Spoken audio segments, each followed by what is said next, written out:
All right, welcome back, everybody. It is week 4 of the NFL season. We're, what, 20% of the way there? Unbelievable. No, 25% of the way there. Yeah. Yeah. Well, so, yeah, well, after week 17 weeks. Oh, sure, but, you know. So, you know, there's a ton of stuff to talk about this week. From shenanigans to one of the biggest... Vegas must have made a killing. They did. Against the spread, because shit happened that you never would have thought would ever happen ever in a million years. And it wasn't even close. No. It wasn't. No. It was... Yeah. Yeah. So,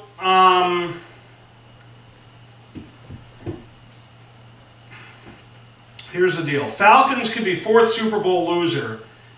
Sox are up 4-3, thank God. Falcons could be 4th Super Bowl loser in 35 years to start 4-0. Beating the Bills on Sunday would place the Falcons into some rare company that includes a pair of Buffalo teams from the 90s. Are the Falcons really a good football team? Do you think they are a good football team? I mean... I think they're the best team in the NFC. No. Who's better? Washington. Really? Yeah. Okay. They were a... I know this is a game of inches, but they should have lost the Detroit game. Okay? So I still don't. I don't like the. I think Dallas is better than Atlanta. I think Dallas played a hell of a game. Did you watch the game? No. Dak Prescott is he's the real deal.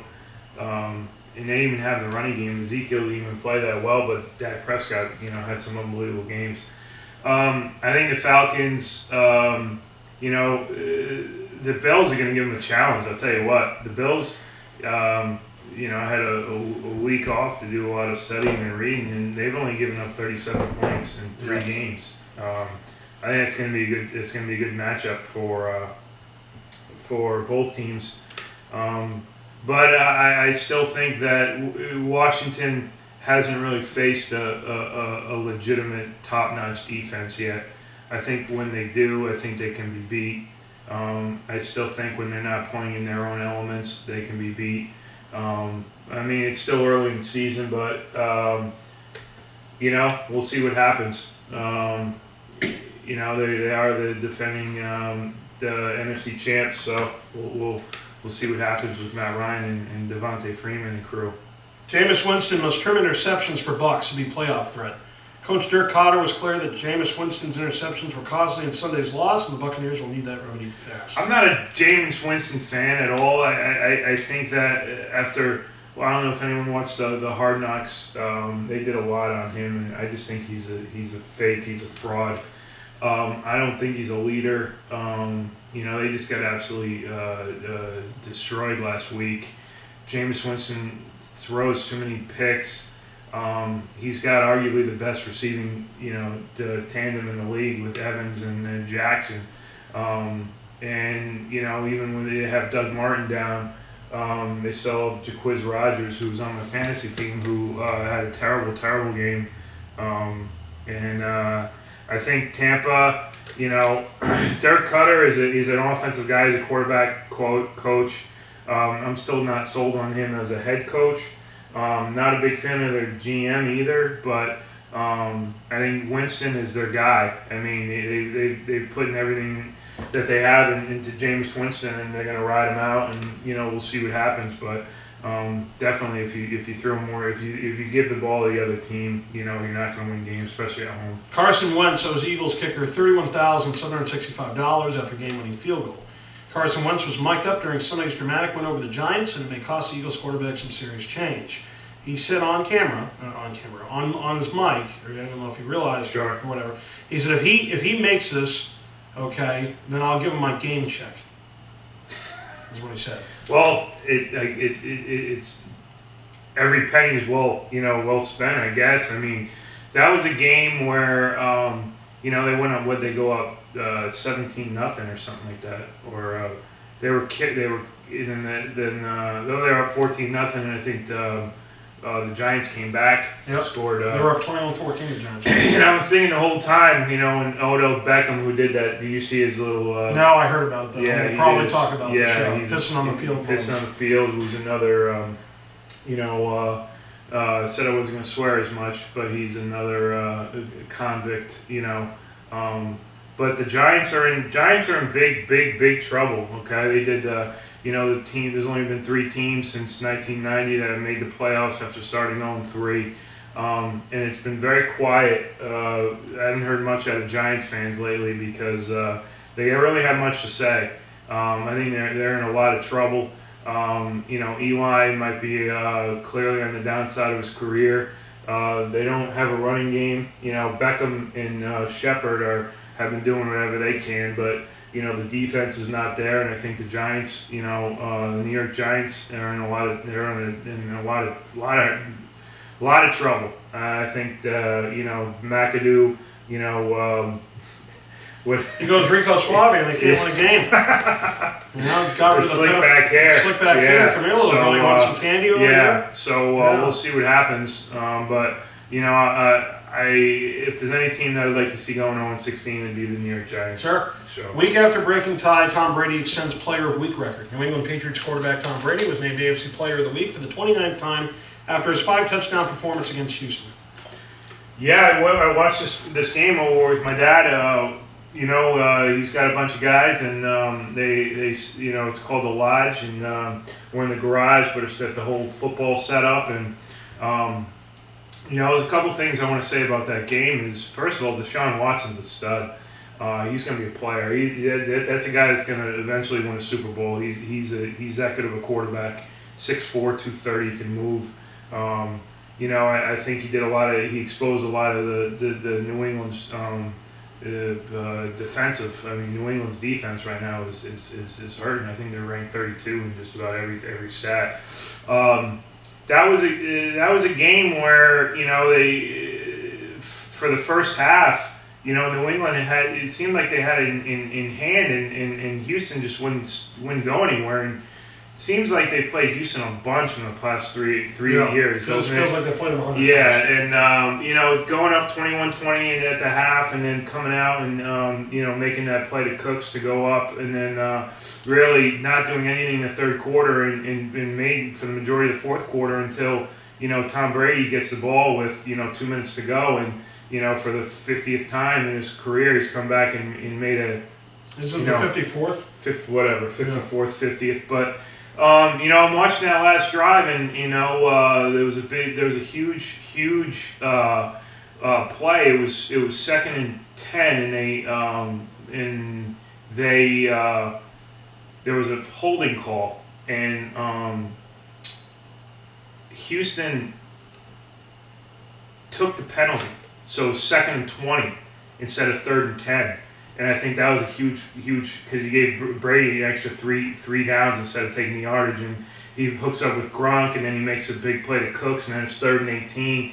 And a guy that made an unbelievable play with Danny Amendola, he had some big catches, and then they go up there and fake the spike, or everyone thinks they're going to spike it, and then they make that play to Cooks at the end. I think Brady is, that's what's expected out of him. But what was he, 25 for 35 for 5 touchdowns? Yeah. I mean, when you think about being a New England fan, and you think about what Tom Brady is, and how lucky New England fans are to have a Tom Brady, and to sit there and even question the fact of the matter that they may lose that game when you got the best quarterback of all time with the ball in his hands and driving down the field. He made some big throws, but Amendola and Cooks made some big catches as well. And I think Brady would be the first one to admit the fact that those guys made some big plays. Amendola or Hogan? Amendola made that huge catch. I didn't saw it. 3rd and 18. Yeah, 3rd and 18. Yeah. And he threw the ball up there, and Amendola came down with it, and they rushed to the line of scrimmage. And everyone, I was watching the game with my dad and a bunch of his friends, and they were like, spike it, spike it, spike it. And I was like, no, don't spike it, because when you spike it, it allows the defense to set up. Sure. And they didn't spike it, and they made the play to Cooks, who, is going to, in the end of the season, he's going to be right there as one of the best receivers in the league. I think that this is a team with New England that's going to score 40 points a game. I don't see many teams stopping them. It's just a question of whether they can get the defense. But, to answer the original question, I think he's won the offensive week 29 times. And that's a lot. But I expect him to win at least 3 more this season with the way they move the ball. Sitting a healthy Andrew Luck is not an option for the Colts. The Colts might still be a one-win team by the time he's back, but shelving Andrew Luck would send the wrong message to players and fans. Well, I with Indianapolis, they're not a good football team. I think you got to give credit to Brissett, who played great. Granted, it was against a bad football team in Cleveland. I think that this Andrew Luck injury is a lot worse than we even still think it is. I think even if he comes back, who's to say, he's going to be the same guy that he was the last couple of years. You're not hearing a lot from Luck. I don't know if he's nervous or something like that, but there should not be a QB controversy. This is a guy who was drafted, 1 overall. They gave him all the money in the world, and he's their franchise quarterback, and he's going to be there forever. And now it's on him to, get healthy and then, win some football games. It's nice to see Frank Gore score another touchdown. Hopefully he's a future Hall of Famer in my book. So we'll see what happens with the Colts. If you guys are wondering why I was making those noises, my new puppy is starting to eat her own foot. So Hi, Luna. I don't want any issues there. All right, despite 26 points versus the Patriots, Texans have work to do in the red zone. Quote, if we score touchdowns instead of however many field goals we kicked, it's a different ball game, Coach Bill O'Brien said. I think that they're so young on offense. I mean, they got so many young guys. They're only going to get better. And with the way that defensive line plays, I think Houston, it's just like they can't get over that hump to get on one of those winning streaks where they're a team that has the talent to be, unstoppable at times. I think Deshaun Watson. I alluded to him a little bit earlier. Is a quarterback that I haven't seen in a while. I know we see a lot of these slashers, but he's a winner. I mean, just 9 months ago we were watching him down in Aruba, with Clemson, just come out of nowhere and beat out one of the best teams in Alabama, and he showed it on Sunday against the Patriots. And Bill Belichick is really, really good against rookie quarterbacks, and on Sunday, he wasn't. And Watson's a player. I think that he did everything in his power to win that game. Do they need to score more points in the red zone? Obviously. I mean, we could talk about that with every team, but I think going forward, playing in a weak division, I think Houston is a team that will win that division and will make playoffs, and is a team that I do not want to see again in Foxborough. It seems like they always end up in Foxborough, and they're going to give the Patriots or whoever they play a handful. All right. No, I'm worried because she seems to be very itchy. So, Packers' nitro defense will be tested by Bears running back duo. In an effort to improve their pass defense, the Packers have yielded a bit against the run, and with the Bears on the horizon, that could be in trouble. Yeah, with Howard and Cohen, I mean, they got a nice little setup there. It's almost like the slash, and you got your slash guy and your power guy. It'll be a good test to see where the Bears actually stand now. Are the Bears a good football team? I don't know yet. I mean, they just beat a Pittsburgh Steelers team, but then you look at it as Pittsburgh Steelers a good team, right? We don't know. I think Pittsburgh's old, and I think they're showing their age, but as far as the Bears go, it's going to be a great test for them. It's going to be Thursday Night Football. They're going to be at Green Bay. I think it's going to be a game they're going to be in, and their running game is really going to be what keeps them in games. If they can run the ball well and swing out Howard and swing out Cohen and get the ball in their hands, they can beat a lot of teams. And Green Bay will be a good test for them. And we'll see what Green Bay. I don't think Green Bay has a defense right now that can win a Super Bowl, but they do have the quarterback. They do have the wide receivers. They do have the Montgomery in the backfield. So it should be a great game to watch, and we'll see what happens. 49ers seeking more consistency from pass rush. The 49ers appear to have the players necessary for a successful pass rush, but through 3 games, the team's 3 sacks ranked 30th in the NFL. The 49ers don't have they have an NFL roster, but they don't. They really are lacking a lot of big-time players at a lot of big-time positions, and one of those is obviously pass rusher. You need to get you need to get pressure on the quarterback. The three most important positions in the NFL is your quarterback, your left tackle, and your defensive end. And if you can have one of those guys like a J.J. Watt or like a Jadeveon Clowney or the guy Merciless, speaking of Houston again, but right now the Niners don't have what they had, that Eldon Smith and Ahmad Brooks and Ray McDonald and all these guys from the past to get pressure on the quarterback. I think they're lacking the secondary, their injuries. The quarterback's not any good. I think Shanahan's going to have his hands full. But you can't just find a pass rusher. Pass rushers are either there or they're not, unless you have an unbelievable defensive line coach. It's going to be a long year for San Francisco. The Rams are suffering the NFL's worst attendance decline in decades. Well, I think the Rams. I know I was talking a little nasty about the Rams a couple weeks ago, but I really like what the head coach has done, and I think they're moving in the right direction. They have a young quarterback. They have a Gurley, who's a great running back. I think they have Donald, who's one of the best defensive tackles in the league.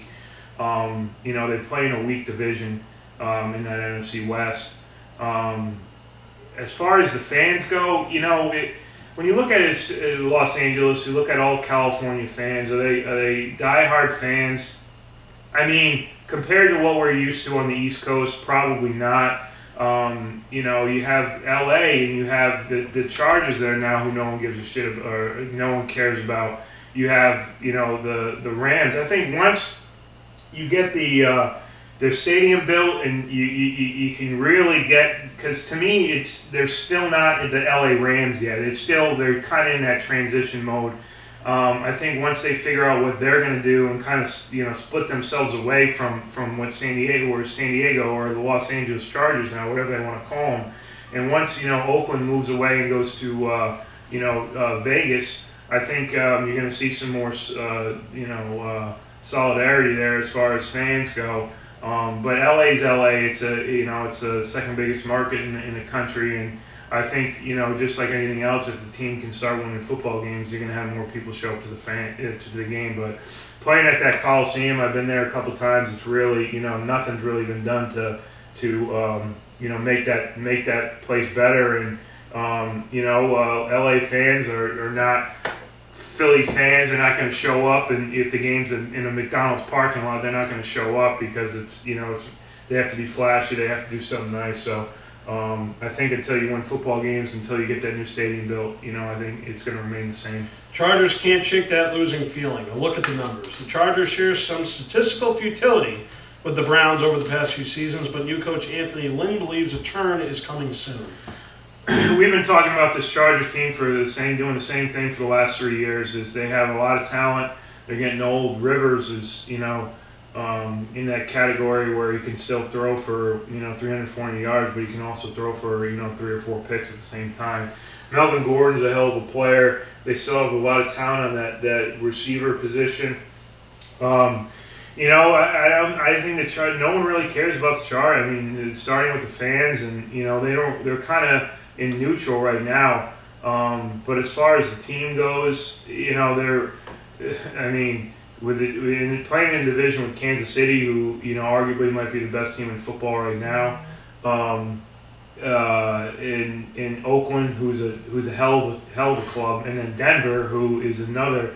That could be arguably the best team, the best conference in football is at the AFC West.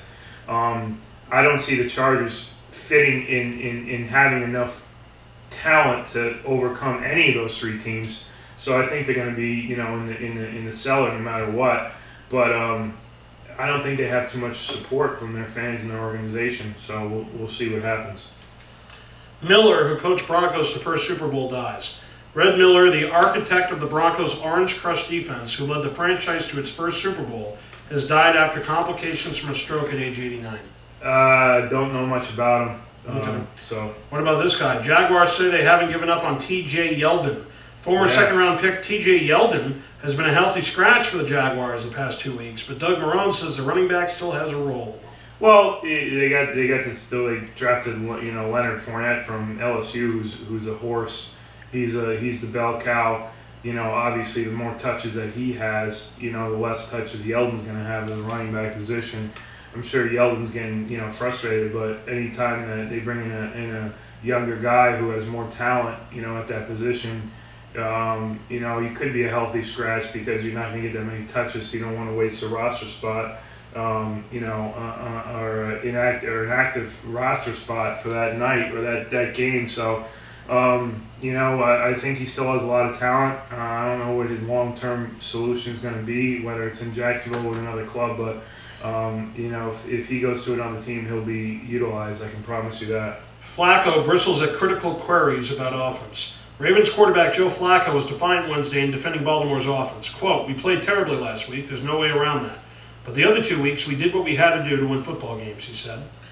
I don't like Joe Flacco. I think he had one great year, and God bless him, and he got his contract, and I don't consider him a top 10 quarterback, maybe even not. I mean, we can go through dissect 32 quarterbacks.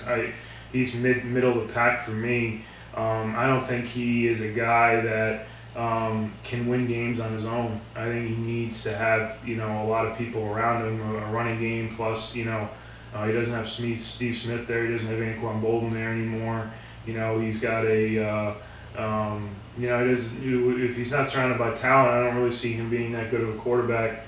I think the Ravens really they got their clocks cleaned up. I mean I know the game was at 9:30 in the morning or whatever, and I was following it on my phone, but still, every time I look, Jacksonville scored again, and Jacksonville scored again. I think that should open up some eyes if you're a Baltimore Ravens fan, as far as this team is in a lot of this team's in a lot worse than they thought they were, and I don't think Flacco's a guy that's going to come out and throw for 400 yards or 500 yards. He's not that type of quarterback. So I think it's going to be more of a team aspect with the Baltimore Ravens to get them back to where they need to be, rather than putting it all on Joe Flacco. Obviously, he didn't play that well, but I don't think he's a guy that can really be a Tom Brady or a Drew Brees or an Aaron Rodgers or a Matt Stafford or a Matt Ryan who can go out there and throw for 500 yards and win a game on their own. So this entire week, we've had President Trump tweeting out shenanigans about the NFL and this and that, and literally every team. And I remember Jerry Jones had stated that if you play for me, you stand, and all this other garbage. And that never happened. And Jerry Jones was kneeling with the team and everything else. So, Jarrett addresses future Falcons anthem demonstration. Falcons defensive tackle Grady Jarrett says that the organization has talked about kneeling going forward, and whatever they do will be 100% together as a brotherhood. Not like the Assassin's Creed Brotherhood. This has really dominated everything, and this is a topic that I knew we were going to be covering, and, I thought a lot about this, and, the fact of the matter remains, I stand by what I said a couple weeks ago. I stand by what I said, last year. Unfortunately, I'm in the minority with this. I think it's, it really is a slap in the face. Whether it's your amendment right or whether it's a free speech, you're still using the NFL and using the NFL organization to as a platform to take a knee during the national anthem. And I still think it's Donald Trump. I agree with him 110%. I love what Trump did. I love Trump. I don't know. You don't disagree? You disagree with what he said? And well, I don't know what he said. I really wasn't. You said he kept on making remarks or something like that, or. Oh, see, here's the problem. So, you have everybody doing this because of Trump in the beginning, Kaepernick in the beginning, with all the violence and everything else. Trump didn't, with what he said, hasn't helped that, right? So then, it's almost like Kaepernick's a martyr, right? And now all the teams are, and then when Trump says you stand for the national anthem, fire everybody, and he called them sons of bitches, is what he did. It's originally what happened. And so everybody took offense to it, and all the NFL players took offense to it, and it's almost like To me, it's almost like a director or like a head coach of a team demeaning. I'm not saying I disagree with Trump. I'm just saying this is basically what it says. Demeaning or to the point where where like literally now everybody is against Trump. Like the players, the coaches, the team owners, everything. Let me stop you right there. Sure. Even Kraft spoke out and Brady. Okay. Yeah. The bottom line is, and I ain't a little fired up now. The bottom line is that the NFL is about money. That's the bottom line. Okay, we can all agree about that. Yeah. Even Luna. Even Luna. Oh, she heard Donald Trump and she went to sleep. But the bottom line is this. The bottom line is, do I truly believe that Kraft feels that way? No. I think he came out and made statements to defend his team, to defend the league, to defend the thinking of the owner. I think if an owner comes out and says, I agree with Donald Trump, then these owners are gonna, could be blackballed, and the coaches can't come out and say anything because, let's say you have a defensive, you're a defensive line coach, and you say to the defensive line, you all have to stand for the national anthem, and one of them doesn't stand. Then there's something that's created that doesn't need to be there. Then these coaches, whether they like it or not, and they'll be the first ones to tell you that these coaches rely on what's done on the field during the game. All this garbage of standing or kneeling, it's been taken away from what we're really all about, and that's a country, but it's also, in the bottom line, it's about winning football games, and it's about making money in the NFL. And unfortunately, that's just the world we live in. And the world we live in is the fact of the matter that no one has respect. I don't want to say nobody. A lot of these guys who are kneeling down are doing it, and I hate the term, monkey see, monkey do, but no racial on that. But it seems as though one guy's doing it, and then the next guy's doing it, and they're doing it just to do it. They don't know why they're doing it. They're doing it because LeBron James comes out and calls the president a bum. They're doing it because people are refusing to go. It all goes back to all these Democrats and the left wing, and how this whole media thing has really, they just want the entire United States to if you're not a diehard Republican, they're going to sway you to hate Donald Trump. And no matter what Donald Trump does or says, or whether you think it's in the best interest of the country or not, no matter what he does, it's going to be the wrong thing.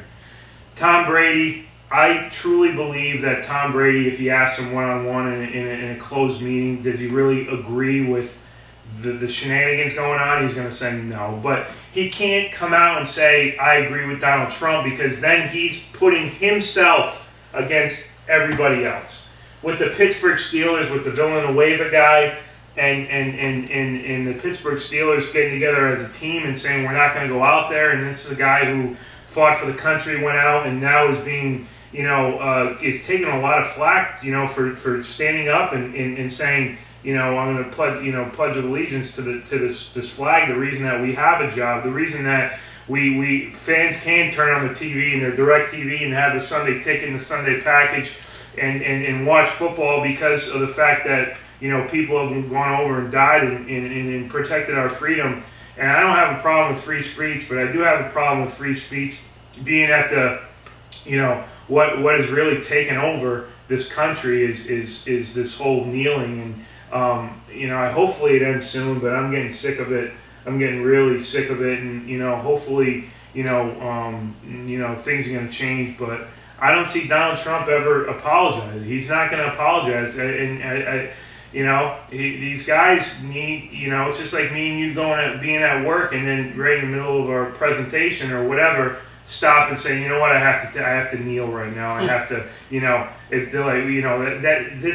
do it on your own time. You don't do it on the company's time. And unfortunately, the owners can't do anything about it. The coaches can't do anything about it. Obviously, the president can come out and say something, but everyone's going to disagree with him. So I just think that unfortunately the Democrats just are sore losers, and they're gonna tie everything in with this kneeling or sitting for the national anthem. But it's unfortunate, and I just wish it was back to let's just talk about wins and losses and not these knuckleheads who stand because they feel like there's racial inequality. I don't even want to get started on that garbage. So that's how I feel about that. Apparently Marty Schottenheimer has Alzheimer's. You can watch on ESPN the Monday Night Countdown 6 o'clock on Monday Night Countdown 6 p.m. on ESPN. So I didn't know Marty Schottenheimer had Alzheimer's. It sucks. Marty Schottenheimer, I was Greg Manowski, who's a Marty Schottenheimer guy, told me a lot of stories about Marty Schottenheimer, and I always think of the Eminem lyric. He always says, cursing at your player is worse than Marty Schottenheimer. Marty Schottenheimer was not he was a miserable person. Really? Miserable, just miserable. A guy that was never happy. This is a guy who got fired after going 14 in San Diego Chargers. I think that says a lot about the person that he is, and I don't want to wish Alzheimer's on anybody, but at the same time, I don't think you're going to have a lot of people calling up and wishing him the best. That's just the vibe I get. J.J. Watt said the Texans locking arms during the national anthem. That you won't find a more diverse place in the NFL locker room, and that they all care about each other, adding that they will probably lock arms again this week. Look, if they're locking arms, then that's fine. I was sitting down with my nieces the other night. I was doing the homework, and I asked my nieces, and I said, "Do you guys know what do you guys stand up for the Pledge of Allegiance?" And I said, "Yeah." And they rattled it off for me. And I did this as a kid. You did this as a kid. Pledge allegiance to the United. But you're saying it as a second and a third and a fourth grader, and I'm not expecting my nieces to understand the words that they're saying, but they're just unfortunately they're just saying it. I said, "Do you guys really understand what that is? I pledge allegiance to the flag of the United States of America. Do we really understand what the United States of America is?" And to tie that into my point, there's a lot of these NFL players who are 18, 19, 20, 23, 24 years old who I don't think have been informed about what this country is and what this country was founded upon. And I don't think that they were, whether they were taught or weren't listening or whatever, that, the idea of when it's time to stand up for the flag, everyone takes a knee is just a slap in the face to all, and it's going to happen.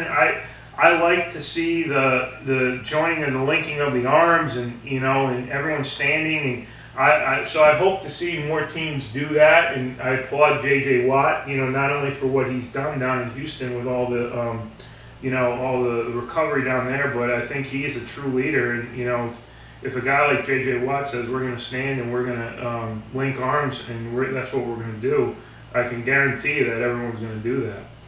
So Newton didn't want to make a rational decision regarding protests. Panthers quarterback Cam Newton says had his team come together and spoken about a way to protest before the game, he likely would have done something. Sure he would have.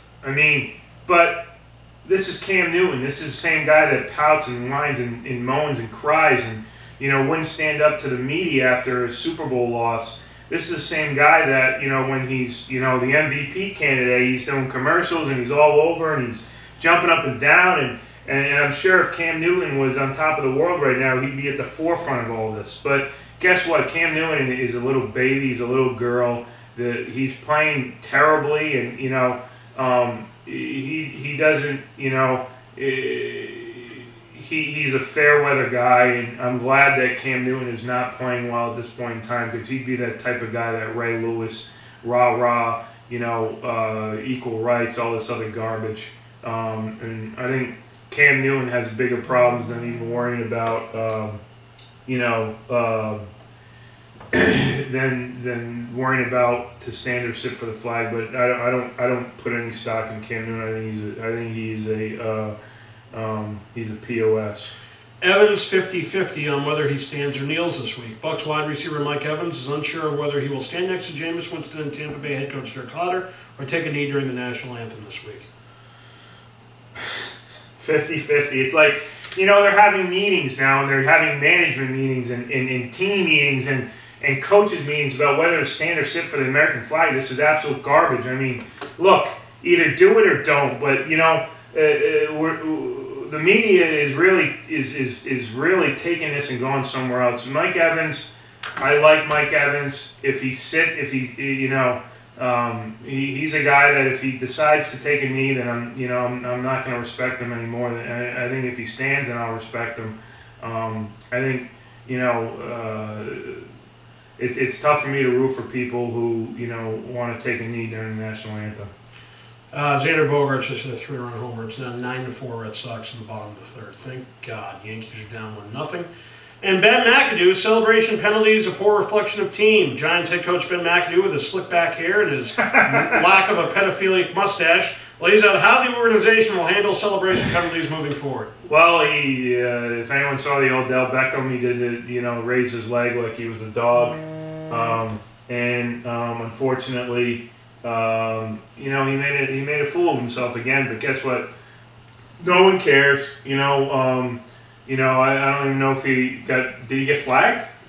Whatever it is, the Giants have bigger problems than what Ben McAdoo's doing. They got bigger problems in the celebration. They got to go out there and win football games, and they're not doing that. Whether they celebrate or not, I mean, the bottom line is that when they go home at night and they're 0-3, no one really cares about the celebrations or not.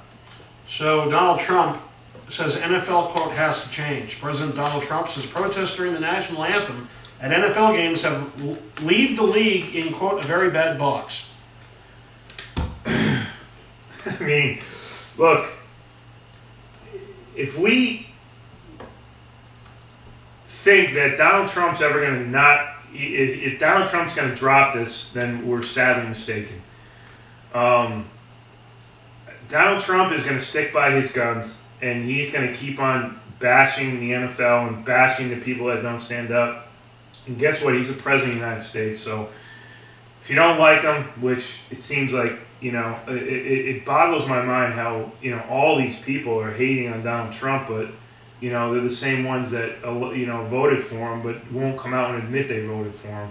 All these Democrats, and unfortunately the Democrats and, the left-wingers are really, painting the whole, they want, all the kids and everyone to, hate Donald Trump, and, and Donald Trump is just doing the best thing he can for the United States, and that's, have everyone stand up and do the right thing. And unfortunately, people have no respect for our president, no respect for the office, so I don't think Donald Trump's going to stop.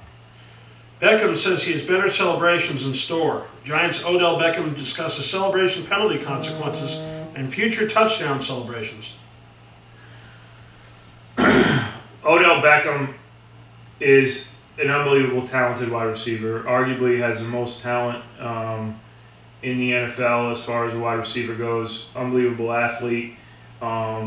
Makes plays that no one can do. Unfortunately, he's got an ego, and unfortunately, he likes himself way too much, and it really shows by his comments. And he has more, like I said, I think that he's just got to worry about winning and losing, and keep the celebrations where they are, and that's maybe you should try just giving the football to the ref at the end if he scores a touchdown, and do it like a real human being should. Dan Quinn, Falcons will lock arms, not kneel, during Sunday's anthem. The Falcons coach said his team has discussed recent issues and will respond as a group.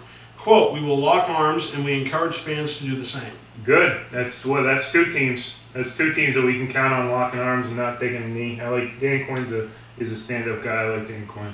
Elliott has different plans for Wentz's game check, the kicker. Carson Wentz will send a yet-to-be-determined amount to the charity of Eagles kicker Jake Elliott's choice for hitting the game-winning field goal against the Giants on Sunday. So he's not taking the money, he's donating to charity. Oh, good. Yeah. Herm and Woody have confidence in Falcons. Damian Woody and Herm Edwards are impressed with what they are seeing so far this year from Atlanta.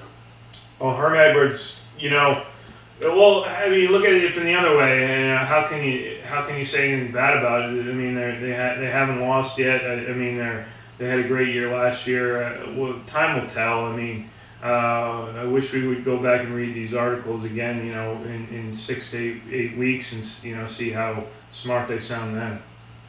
So, Jabril Peppers on, quote, humbling game in Indianapolis. Quote, I couldn't sleep. Browns rookie safety Jabril Peppers made no excuse for his tough day against the Colts. Quote, I know I got to play better, he said.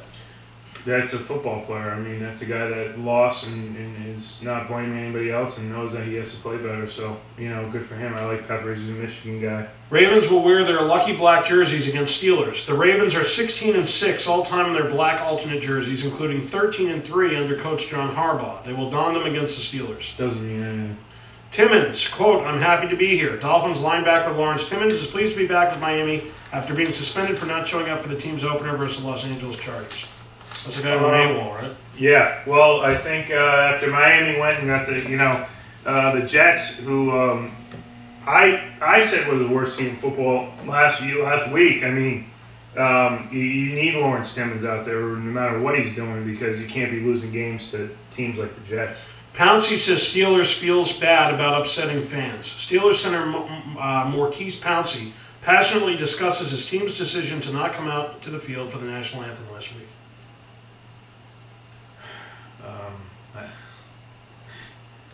What do you think about this one? I look.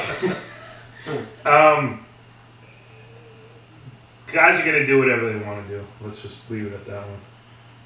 Okay. NFL Live crew unanimously sides the Patriots to win because the Panthers' struggling offense. I agree. I was sitting there going over the selections with my dad last night, and I think that New England gives Carolina an ass kicking this week. Receiving game ball, a top career moment for Case Keenum. Quarterback Case Keenum says he's moved on to Detroit, but he admits that being recognized by his teammates after Sunday's win was something special. Good for him. I mean, he's got a guy named Stephon Diggs who is a stud, and all he has to do is keep on throwing it up to him, and they'll win football games. Richard Sherman, quote, incredibly proud of Wilson's reaction to Trump's tweets. Seahawks cornerback Richard Sherman backs Russell Wilson after the quarterback called President Donald Trump's recent comments on NFL players, quote, sad to see. Richard Sherman needs to worry about how poorly that defense is playing and how overrated that he is. Luke Kuechly on 13 ending versus the Pats, quote, might have got away with one. Luke Kuechly more or less came clean on Wednesday regarding the non-call on him against Rob Gronkowski in the 2013 Patriots Panthers game. Seems like that was 6 years ago, right? Doesn't it seem? It was 4 years ago, but still. I remember that game. It was it was bullshit then. It's bullshit now. I don't think it has any inkling what I don't think it's gonna have anything to do with this upcoming game. There's so many variables, but. Kuechly's a good player, and we'll see what they can bring to the table on Sunday. Panthers Captain Munnerlyn wasn't happy with his snap count versus the Saints.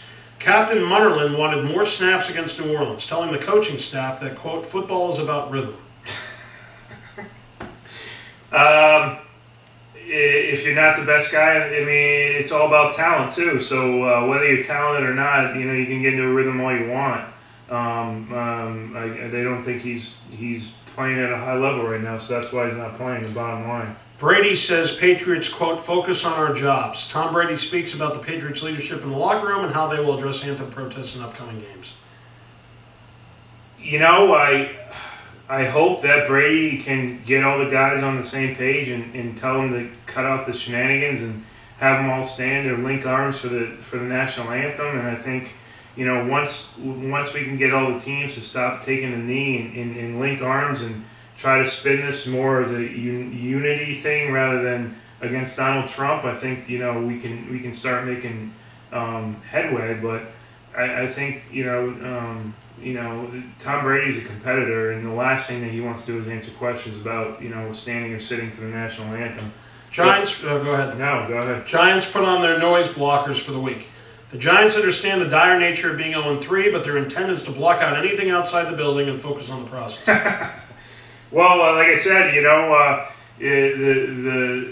the Giants fans have really all been mute, which is great to see. And it's tough to put on your noise blockers when you're playing in a city or state like New York, but. I think with the Giants, it's going to get worse before it's going to get better. Cardinals' options after Jared Veldheer at right tackle are limited. Jared Veldheer's move to right tackle hasn't worked out very well through 3 games. But Bruce Arians says there aren't many options. There aren't many options. As Joe Girardi would say, it's what we got. It's what we got. The Cowboys were all over Palmer on Monday night. They just, they annihilated him. I think that, at this point in time in Week 4 of the NFL, it's really, it's what we got. I mean, there's not anyone on the street that can do any better than what this guy is. So you just gotta, you gotta put a tight end in there and help him chip, and and I know it takes out an offensive guy, from a receiving option, but you need to protect your quarterback, and obviously the right tackle's not doing that. So. Bucks not underestimating the Giants, believe their 0-3 record is deceiving. Despite the Giants' winless record, Tampa Bay is not going to take their Week 4 opponent for granted. They can't. They're the Tampa Bay Buccaneers. They just got thrashed. I mean, come on. What are we talking about here? At least 2 Bills players plan to continue kneeling during the anthem. That's what we're talking about here. Sharice Wright and Kalen Clay have said that they will continue to kneel during the anthem, while other players have said they will now stand. Welcome to Week 4. Yeah, Muhammad Wilkerson says shoulder injury could be a year-long issue. For the 2nd straight season, Muhammad Wilkerson will be hampered by an injury, this time a shoulder sprain he suffered against Oakland in Week 2. Shoulders are tough, especially for a big guy like that, so we'll see how he can bounce back. Falcons quarterback Matt Ryan talks about running back Devonta Freeman's best run so. Falcons quarterback Matt Ryan says running back Devonta Freeman's best run came against Green Bay in a 4-minute drill, adding that, quote, not many people have his patience and explosiveness. Devonta Freeman's a stud. He's a star. And Matt Ryan's right. This is a guy who, when healthy, is one of the top 3 backs in the league. Jets running back Matt Forte is likely to sit on Sunday with a turf toe injury. Matt Forte has, quote, no idea if he'll play Sunday after suffering an injury that he knows from experience simply needs time to heal. Yeah, Matt Forte is obviously on the downside of his career.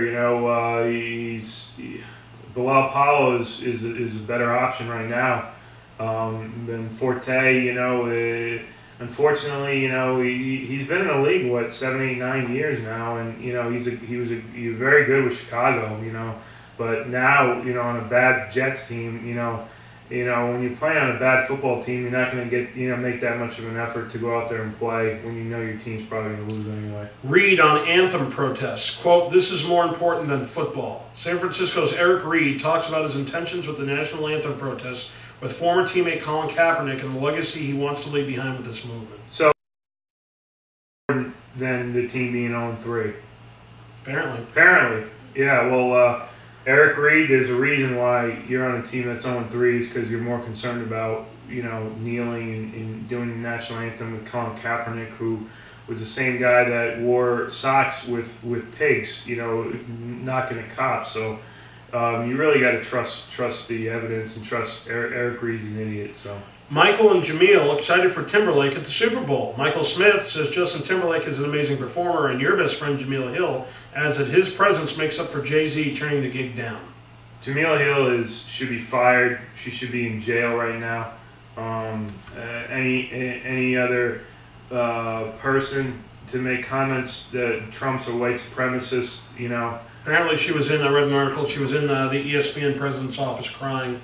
Not because he was treating her badly, but because she was so embarrassed and having to put ESPN in the station. She shouldn't have done it, Sure. It's just like when people say they're sorry, then you shouldn't have done it, Sure. I think Jameel Hill is a fake, is a fraud. I think she should be fired. And if that was Chris Berman or if that was, Trey Wingo, they'd be out. If they said something like that, they'd be out on their ass, quicker than they would get in there because.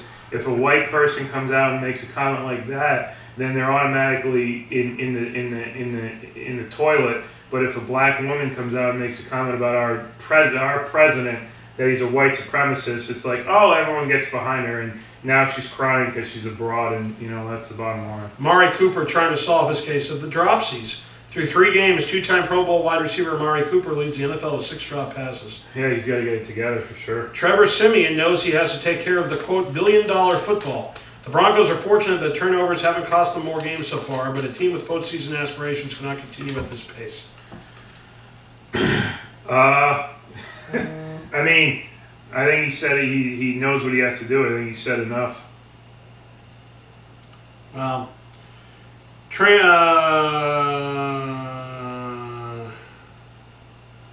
4 reasons your team. Okay, Titans wide receiver Matthews plans to continue to kneel. Titans wide receiver Rashard Matthews explains his intention to continue kneeling until President Donald Trump apologizes for his critical comments. He better get his knee pads out because he's going to be kneeling for a while. Him and Jameel Hill will be kneeling. Let's see here. Picks? No, not yet. We're almost there, I think. CFL, Johnny Manziel is not going to play, but he could play in 2018. And Andrew Luck is at least a week away from practicing. Big Ben says he has to be better. Lawrence Timmons again said he was sorry for going AWOL. OBJ regrets the penalty, but not the dog celebration. Odell Beckham is an idiot. Drew Brees says Trump forced minority athletes into action. Drew Brees hasn't changed his opinion about on-field protests, but also feels President Trump's comments put minority athletes, quote, in a corner and force them to take action. No comment. Let's see here. Belichick jokes that Cam is, quote, public enemy number 1. Bill Belichick puts Cam Newton at the top of the list of mobile quarterbacks. He is when he's right. But like I said, Cam Newton's too wrapped up in himself.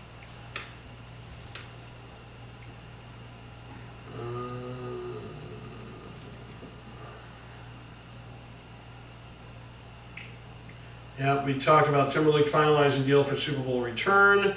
He was part of the notorious, quote, wardrobe malfunction in 2004. Reportedly, he's finalizing a deal to once again perform at halftime of the Super Bowl.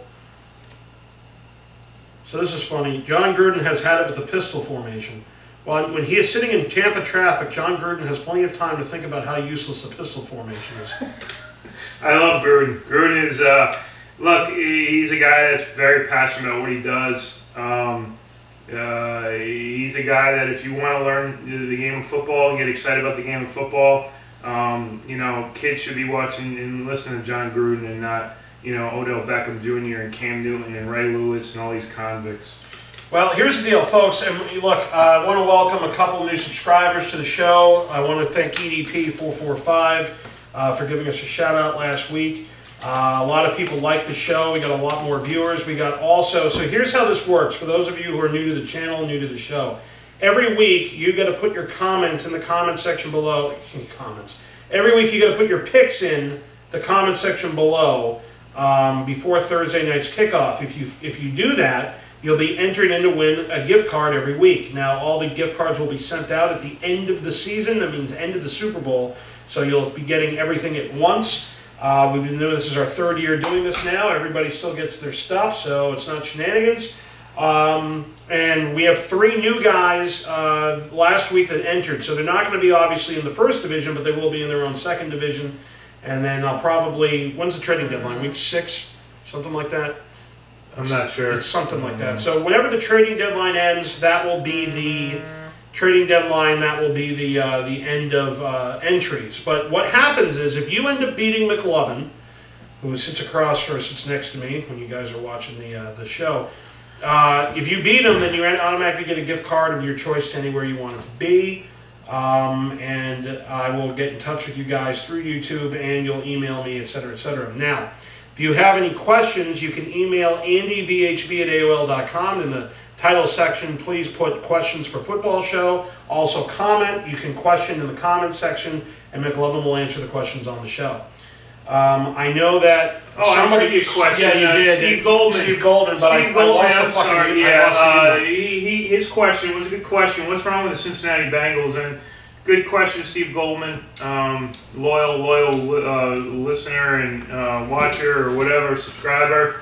The Cincinnati Bengals, I think Marvin Lewis is going to get fired soon. I don't know if a lot of people watched that Green Bay game, but they had Green Bay, and they choked on it again. I think that the players aren't playing for Marvin Lewis anymore. I think that they have one of those top-notch receivers in the league, in A.J. Green, and they have Joe Mixon, who is a convict in his own right, but they have a lot of talent. Andy Dalton, is not, is digressing as a quarterback, but they have a lot of talent. I just think that they're not playing for their head coach, so that's my best answer. So again, before the kickoff Thursday, get your picks in. You'll automatically be entered every week. If you miss a week, and I'm changing this. Thomas Everett Patrick Brady Jr., I don't know what happened to him last week. I'm just making him 0-16. That's the fair way to do it. If you miss a week, you're just getting losses. If you miss a game, you automatically get a loss. That's how that's going to work. So last week, I went...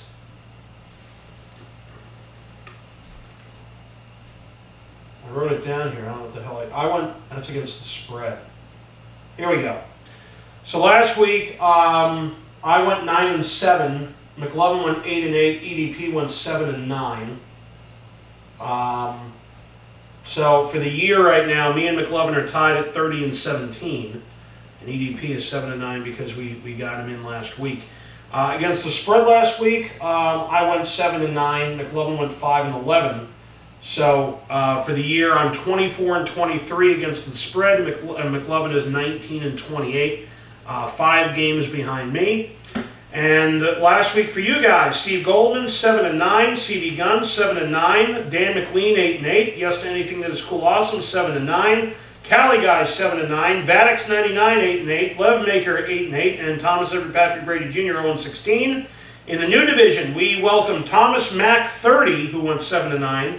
Bortz, I'm just calling you Bortz. I know you have the sports and all that other stuff at the end of it, but there's no room on the paper. Bortz, you went 10-6. Congratulations, you're the only one who beat Mclovein. So I'm putting a mark next to you. You will get a gift card from week number 3. And Dustin, you went 8-8. Not Dustin Cali guy, but there's another Dustin who went 8-8. So because of this, the updated standings. So in first place, we have Dan McLean, in first place, we have Vadix 99 at 31-16. Second place, we have Dan McLean 30-17, a game behind Vadix. Third place, we have CV Gunn at 29-18, 2 games out. Fourth place, Steve Goldman 28-19, 3 games out. Fifth place, we have Lev Maker at 27-20, 4 games out. Sixth place, we have Yes to Anything That Is Cool Awesome at 26-21, 5 games out. Cali Guy 25-22 in 7th place, 6 games out. And then in last place, and he was, I think, close to winning the division. He went 0-16. He didn't put his picks in, so now Thomas Everett Patrick Brady Jr. Oh, what a shame. 23-24.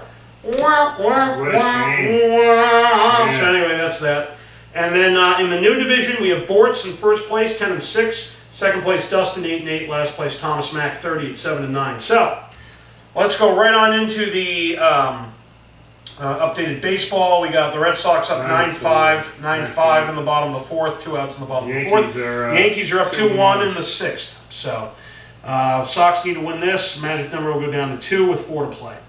If they blow this and the Yankees win, it'll be 3 with 4 to play, which is a fucking miss. So let's go to Thursday night's game. We have Chicago 1-2, 0-1 away. Going into Green Bay, 2-1, 2-0 at home. Green Bay favored by 7. Chicago plus the points. Okay, I'm also going to do that after Green Bay's near loss to Cincinnati last week. So let's do this. We got A and P. We got both Chicago plus 7. All right. Next up, Sunday in London, we have New Orleans 1-2 against Miami 1-1. New Orleans in London favored by 3 as the away team. I'm going to take Miami plus 3. All right, I'm taking New Orleans minus 3. All right, next up, 1 o'clock game. Buffalo 2-1, 0-1 on the road against Atlanta 3-0, 1-0 at home. Atlanta favored by 8. Buffalo +8. Same here. Then we have Cincinnati 0-3, 0-1 away against Cleveland 0-3, 0-1 at home. Cincy on the road favored by 3. I'm taking Cleveland plus the points. Yep. Well, I'm going to take Cincinnati. I think they finally won their first game of the year here. And I think they win by 5 or 6. So you're taking Cleveland +3 and taking Cincy -3. All right, Los Angeles Rams 2-1, 1-0 away against Dallas 2-1, 1-0 at home. They're going into Dallas. Dallas at home favored by 6.5 against the Rams. Dallas -7. Wait, 6.5 on here. Oh, okay. -6.5. I think they're going to win by It's still an odd spread. I think they're going to beat them. I think they're going to beat them pretty handily. You think so? Yeah. Okay. Detroit 2-1, 1-0 on the road against. What did you take? I took Cowboys. Okay. Detroit 2-1, 1-0 on the road against Minnesota 2-1, 2-0 at home. There was no spread. I think it's a pick 'em. Okay. I'm taking Detroit +3. No. Oh, it's a pick 'em? I thought a pick 'em usually had the home team -3 all the way. No, it would be. That would show up in the spread. Oh, all right. So a pick 'em's just outright. Yeah. Oh, okay. It's just like picking. Pick 'em. Yeah. All right. So you're taking Detroit. Yeah. Okay. I will also take Detroit. I don't think Minnesota is going to beat Detroit with Case Keenum, the quarterback. However, Sam Bradford could come back for Sunday. We'll see. Carolina 2-1, 1-0 away against New England 2-1, 1-1 at home. New England favored by 9. New England -9. Yeah, I agree. All right. Then we have Jacksonville 2-1, 1-0 away against the New York Jets 1-2, 1-0 at home. Jacksonville on the road favored by 3.5.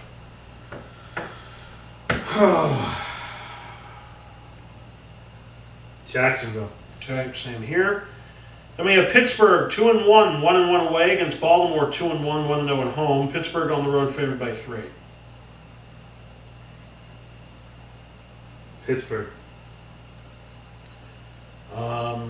Pittsburgh, what do you have? +3, -3? Yeah. I think Baltimore bounces back. No. Baltimore +3, see? All right, Tennessee 2-1, 1-0 away versus Houston 1-2, 0-1 at home. Tennessee on the road favored by 1.5. Houston. Taking Houston +1.5. Yeah. So Houston basically to win. Correct, but I'll take the points. Taking Tennessee -1.5. All right, 4:05 game. San Francisco 0-3, 0-1 away against Arizona 1-2, 0-1 at home. Arizona favored by 7.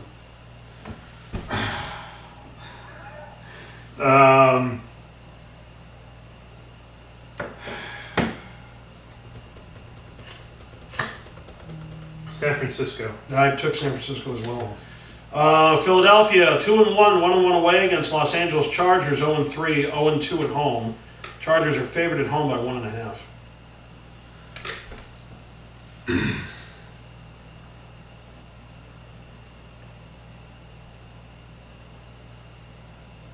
What do you? I'm taking Eagles +1.5. Yeah. Okay. Then we have New York Giants 0-3, 0-2 away against the Buccaneers 1-1, 1-0 at home. Tampa Bay favored by 3. Giants +3. Same here. I think they get their first win of the year. Oakland 4:25 game. Oakland 2-1, 1-1 away versus Denver 2-1, 2-0 at home. Denver at home favored by 2.5. Denver lost to fucking Buffalo, so I mean, Oakland. Taking Oakland +2.5. Well, hold on a minute now. You're taking Oakland +2.5. I'm going to take Denver -2.5. 8:30 Sunday night game. Indianapolis 1-2, 0-1 away against Seattle 1-2, 1-0 at home. Seattle favored by 13.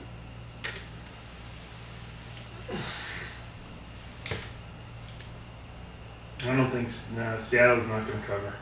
So Indy +13. Indy +13. Same here. Yeah. All right, and then the Monday night game, Washington 2-1, 1-0 away. Good game Monday night. 2-1, 1-0 away. Going into Kansas City, who's 3-0, 1-0 at home. Kansas City favored by 7 on Monday night.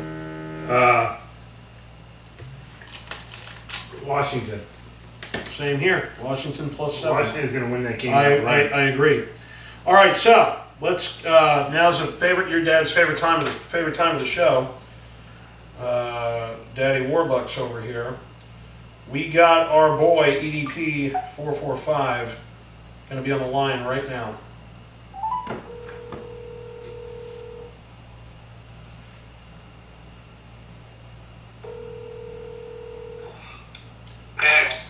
Hey, what's up, man? We got Mclovein here. It's the picks part of the show. What's up, guy? Good shit, man. I'm just here at work doing my fucking weapons. So last week I went 9-7.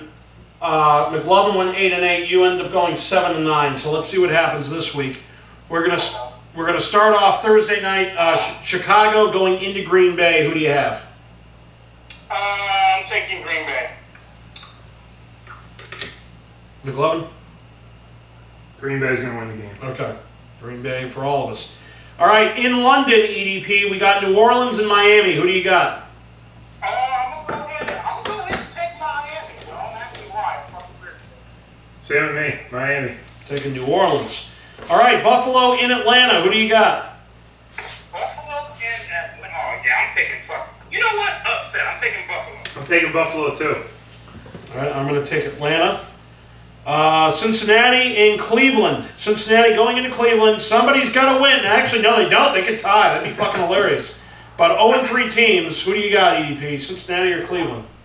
Dude, to be honest with you, man, I'm high as fuck on Deshaun Kaiser, dude. I'm going to take the fucking rap. Me too. Cleveland. All right, Mclovein also picks Cleveland. I think Cincinnati is going to finally win a game, but barely. Los Angeles Rams going into Dallas. Who do you got? Oh, shit. You know what? I'm going to take the Rams. I can't go with you on that one. I got to take the Cowboys on that. All right, I'm also taking Dallas. Then we got Detroit going into Minnesota. Who do you got? Detroit. Okay, we all agree on that. Carolina going into New England. Your favorite team, EDP. Who do you got? Oh, that shit. No, I'm going to take fucking shit. New England. All right, that's New England across the board. Then we got Jacksonville going into New York to face the Jets. Jets, Jets. Who do you got? Jacksonville. Yep, we all agree on that. Pittsburgh going into Baltimore. It's a tough kind of game. Woolly mammoth motherfucking kind of game, right, EDP? Oh, shit, man. I don't want no part of that motherfucking matchup, nigga. I'll take Baltimore. I also am taking Baltimore. Mcloveин's taking Pittsburgh, but me and EDP are taking Baltimore. Tennessee going into Houston. Who do you got? Tennessee and Houston. I'm going to take the Titans. Yep, so am I. Houston. Mcloveин's taking Houston. Me and EDP are taking Tennessee. San Francisco going into Arizona. Who do you got? San Francisco. I'm taking fucking Cardinals. Cardinals. All right, we all agree on that. Philadelphia, your Eagles going into Los Angeles to take on the 0-3 Chargers. Who do you got? Oh, shit, man. You know what, man? The Chargers fucking own us. Well, Phillip Rivers does. I'm going to take the Chargers, man. Really? Philly. I'm taking Philly. I think Philly's going to... I think Philly's going to easily win this. Philly's going to beat them by... But I don't want to jinx it because I know, and then when I say that, and then all of a sudden the Chargers are up 20-0, and you're going to be like, what the fuck? So... Philly's winning by 3 touchdowns. Yeah, I think. Well, I don't know about that, but I think Philly's. It's going to be a, especially with,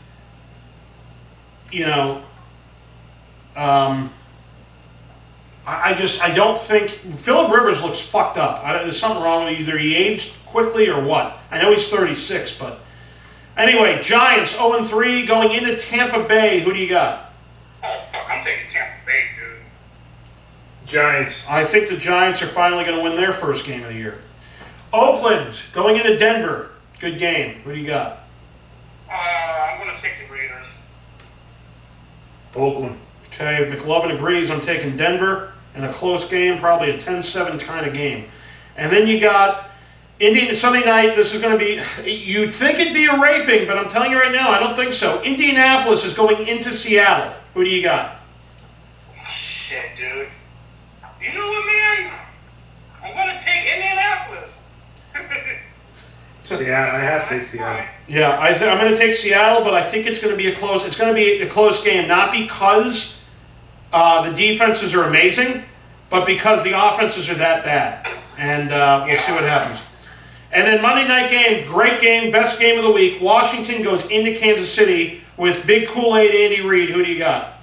Oh man, fuck that Andy Reid, bro. I'm gonna take fucking I'm gonna take fucking you said Kansas City and who? Washington. Oh fuck that. I'm taking Kansas City.